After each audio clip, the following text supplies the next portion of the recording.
The marble floors of the federal courthouse gleamed under the fluorescent lights, as if hiding the secrets walked over them every day. Gerald, the night janitor, moved silently with his mop, his dark brown uniform faded from years of work, his back slightly hunched but his eyes sharp. He wasn't just cleaning floors. He was watching, listening.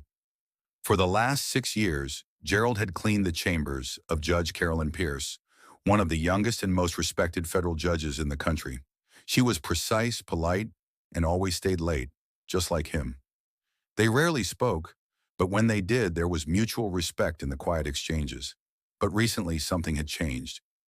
Caroline had started coming in with tired eyes and trembling hands. Her signature smile was gone. She barely touched her coffee, and some nights Gerald found her still at her desk, staring blankly at her monitor. Gerald noticed everything, and more importantly, he noticed who had been showing up at her office late at night, her billionaire husband, Graham Wexler. Graham was a tech mogul turned political donor, loved by the media and feared in Washington.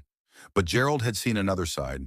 He'd overheard phone calls, arguments behind doors, and once, he'd found Caroline quietly crying in the hallway after Graham stormed out.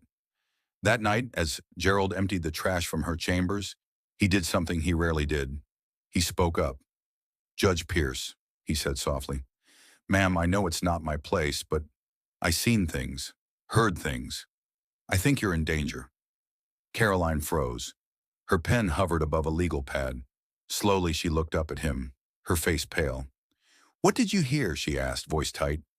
"I can't say everything here, but something about your husband's company and the people he's meeting, he's hiding things. From you, from everyone." There was silence. Then Caroline whispered, "Gerald, if what you're saying is true, I need you to leave this building right now and be careful who you talk to." The next morning, the courthouse buzzed with whispers, because overnight, something happened, and it was only the beginning. By 9 a.m., the federal courthouse was swarming with men in dark suits, FBI agents. Caroline sat in her chambers, her heart pounding as two of them handed her a sealed folder. Her fingers shook as she opened it. Inside were photos, transaction records, and surveillance images, all tied to Graham and to something far worse. Caroline's husband was under investigation for funneling foreign money into U.S. elections, laundering it through shell companies, and using classified judicial data to blackmail decision-makers. Her courtroom, her cases, her name, every piece of it connected back to him. The betrayal cut deeper than anything she'd ever known. That morning, she didn't cry. She called her clerk, canceled all hearings, and requested immediate protective detail. Then she made one more call. Gerald. But Gerald didn't answer. Because Gerald was gone. His locker had been emptied, his ID card deactivated. The surveillance tapes from the janitor's hallway had been mysteriously deleted. No one had seen him since midnight. It was as if he had vanished. Caroline's mind raced. Had someone gotten to him? Had Graham found out? A news alert lit up her phone. Breaking: billionaire tech tycoon. Graham Wexler arrested in federal sting operation. Caroline stared at the screen, her face blank. She felt no relief, only weight. The truth was out. Her name would be dragged into every headline. Her career, maybe even her freedom, hung in the balance. Later that day, a small package arrived at her office.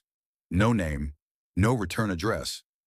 Inside was a simple flash drive and a note. "Heard you needed the truth. I kept the real footage. Do what's right." Gee.